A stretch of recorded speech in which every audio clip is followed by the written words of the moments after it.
Hello everyone, welcome back সবাইকে। আজকে আবার তোমাদের জন্য নিয়ে চলে এলাম আমাদের সিরিজের পার্ট 8 নিয়ে। আজকে আমরা কি দেখব, খুব ভালো করে দেখব। সাপোজ এ লেখা আছে √196, ওকে, আর বি লেখা আছে বি² লেখা আছে 196। এই দুটো ভ্যালু দেওয়া আছে, এ এর ভ্যালু জানি, বি এর ভ্যালু জানি। এখানে আমাকে জানতে চেয়েছে এ আর বি এর মধ্যে রিলেশন কি, ওকে। এবার সবাই যখন এটা প্রথমে দেখবে তারা এটাকে কিভাবে ভাঙবে, যে a equals to 196 car square 14, তাহলে লিখে দেবে এর ভ্যালু কত 14, ওকে। এখান থেকে এর ভ্যালু পেয়ে যাবে 14, ভালো কথা।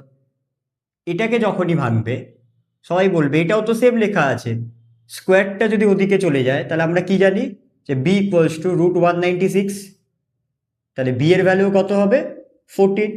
তাহলে এখান থেকে সবাই কি লিখে দেবে যে a ইকুয়ালস টু b, যেই এটা লিখবে হয়ে যাবে ভুল। কেন? কারণ খুব ভালো করে বুঝবো এখানে যে এটা একটা কোয়াড্রেটিক ইকুয়েশন আছে, এখানে বি² আছে, মানে এটা কি আছে, একটা কোয়াড্রেটিক ইকুয়েশন। তাহলে এর কতগুলো সলিউশন বেরোবে, দুটো সলিউশন বেরোবে। নাম্বার অফ সলিউশন কটা হবে, দুটো রুট বেরোবে এর। তাহলে এখানে আমরা কি লিখতে হবে, যখনই স্কোয়ারটা ওদিকে গিয়ে রুট হবে তাহলে বি ইকুয়ালস টু √196, ঠিক আছে, কিন্তু তার আগে কি বসবে, প্লাস মাইনাস। কেন হবে এটা আমি আগের ভিডিওতে কিন্তু বলে দিয়েছি। তাহলে এখান থেকে আমি বি এর ভ্যালু কি পাবো, +-14, মানে বি এর একটা ভ্যালু 14 আর একটা ভ্যালু -14। তাহলে এখান থেকে এ আর বি এর মধ্যে রিলেশন কি পেলাম, যে প্রথম এ বি এর সমান কখন, যখন বি এর মান 14 তখন এ আর বি ইকুয়াল, কিন্তু যখন বি এর মান -14 তখন বি নেগেটিভ, বি কম, বড় কে হবে এ।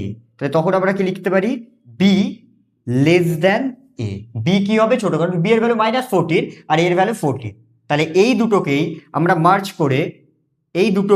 মার্জ করে কি লিখতে পারি, এখানে আমি লিখে দিচ্ছি, এই দুটোকে মার্জ করে একবারে কি লেখা যাবে, যে B less than equal to এ।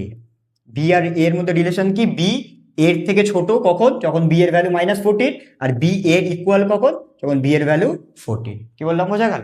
তোমরা এইটা নিজেরা করো, করে নিচে উত্তর কিন্তু বল, যে যদি এ ইকুয়ালস টু √225 হয় আর বি² ইকুয়ালস টু 225 হয়, তাহলে অঙ্কটা কিন্তু তোমরা করো সেম ভাবে, তোমরা কিন্তু উত্তর পেয়ে যাবে, ঠিক।